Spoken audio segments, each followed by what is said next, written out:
Bismillahirrahmanirrahim. Assalamualaikum warahmatullahi wabarakatuh.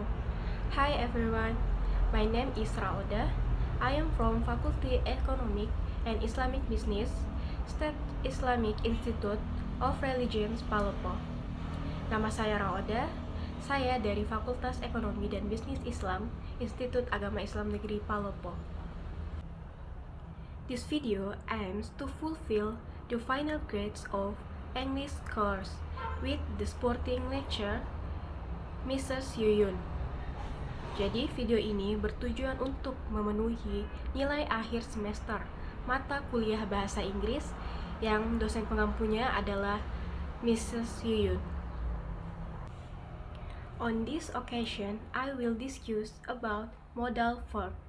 Jadi dalam kesempatan ini saya akan membahas terkait materi modal verb. Jadi apa sih itu modal verb?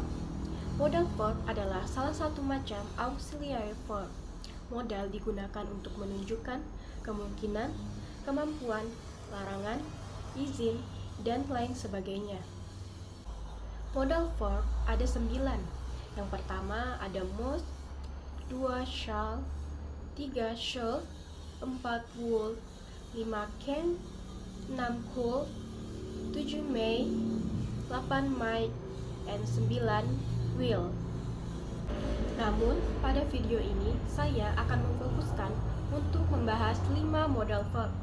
Yang pertama yaitu can, kedua will, ketiga may, keempat must, dan yang terakhir yaitu shall. Sebelum membahasnya, kita perlu untuk mengetahui bagaimana sih pola dari modal verb. Yang pertama, pola untuk kalimat positif terdiri dari subjek yaitu I, you, we, they, she, he, it. Kemudian modal verbnya bisa will, can, dan lain-lain. Kemudian ditambah dengan verb one atau kata kerja pertama. Selanjutnya, pola kalimat negatif yaitu subjek I, you, he, they, she, he, it. Kemudian modal verb plus not. Jadi yang membedakan kalimat positif dan negatif adalah negatif ditambah dengan not yang artinya tidak. Kemudian setelah itu menggunakan verb one atau kata kerja pertama.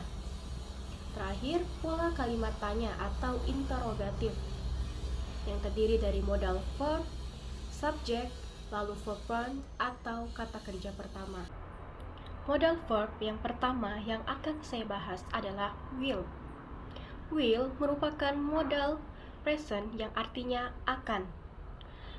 Will ini memiliki fungsi yaitu yang pertama, menyatakan kemauan atau niatan. Kedua, membuat prediksi, dan yang ketiga, menanyakan permintaan. Selanjutnya, bagaimana contoh kalimat menggunakan modal verb will?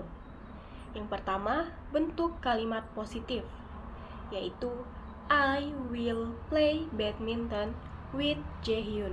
Artinya, saya akan bermain badminton atau bulu tangkis bersama Jaehyun, di mana I merupakan subjek, will adalah modal verb, dan play adalah kata kerja bentuk pertama atau verb one.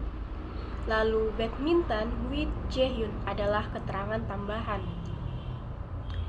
Selanjutnya, bentuk negatif.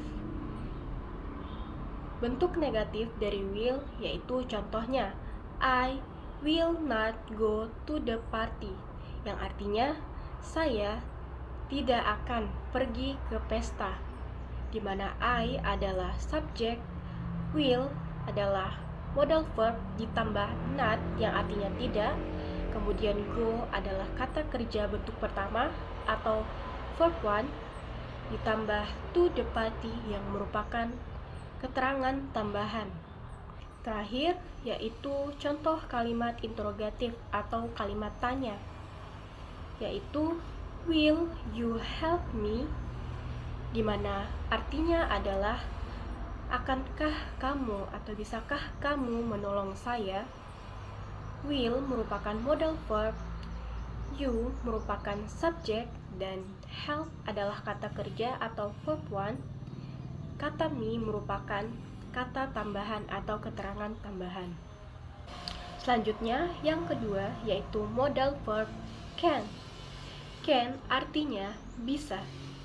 Fungsi dari can ini adalah yang pertama, menyatakan kemampuan.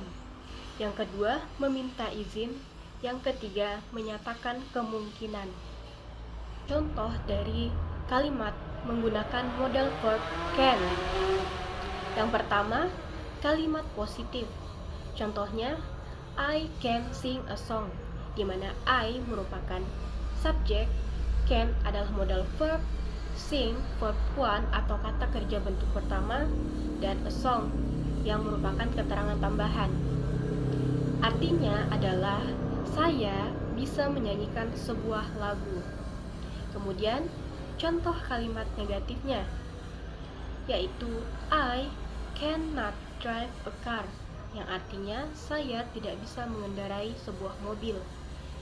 I merupakan subjek, can merupakan modal verb ditambah not yang artinya tidak, kemudian drive a car merupakan keterangan tambahan. Selanjutnya yang terakhir yaitu kalimat interrogatif atau kalimat tanya. Contohnya, can you come to my home? Artinya, bisakah kamu datang ke rumah saya? Can merupakan modal verb, you merupakan subjek, come verb one atau kata kerja bentuk pertama, to my home adalah keterangan tambahan. Selanjutnya, modal verb yang ketiga yaitu may. May artinya mungkin. Berfungsi yang pertama untuk menyatakan kemungkinan, kedua meminta izin, ketiga untuk menyatakan saran. Contoh kalimat menggunakan modal verb may. Contoh yang pertama, bentuk kalimat positif. He may like me. Artinya, dia mungkin menyukai saya. He merupakan subjek, may adalah kata modal atau modal verb, like adalah kata kerja atau verb one, me adalah keterangan tambahan. Bentuk kalimat negatif yaitu she may not sleep now, yang artinya dia tidak mungkin tidur sekarang, di mana she merupakan subjek, may merupakan modal verb ditambah not yang artinya tidak, kemudian sleep adalah kata kerja atau verb one, now merupakan keterangan tambahan. Terakhir, bentuk kalimat interrogatif atau kalimat tanya. Contohnya yaitu may I borrow your dictionary, yang artinya mungkinkah saya meminjam kamus milikmu? May merupakan modal verb, I adalah subjek, borrow artinya meminjam merupakan kata kerja atau verb one, your dictionary adalah keterangan tambahan. Modal verb yang keempat yaitu must. Must artinya harus. Fungsinya yang pertama sesuai artinya menyatakan keharusan. Yang kedua, menyatakan larangan. Yang ketiga, menyatakan kepastian. Mana contoh kalimatnya? Yang pertama, kalimat positif. Contohnya, you must come to school now, yang artinya kamu harus datang ke sekolah sekarang. You merupakan subjek, must adalah modal verb, come merupakan verb one, kemudian to school now yaitu keterangan tambahan.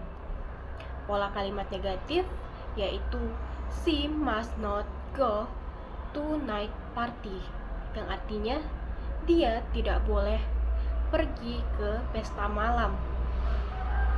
Yang terakhir, bentuk kalimat interrogatif atau kalimat tanya yaitu must I turn on the lamp, yaitu artinya haruskah saya menyalakan lampu? Must merupakan modal verbnya, kemudian I adalah subjek, turn on adalah kata kerja bentuk pertama atau verb one, kemudian the lamp adalah keterangan tambahan.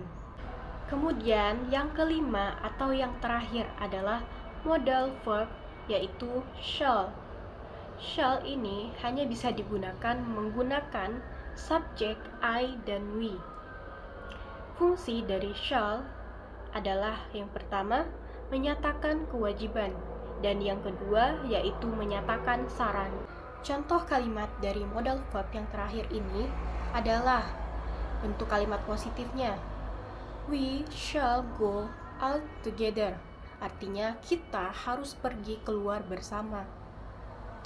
We merupakan subjek, shall merupakan modal verb, go out atau pergi keluar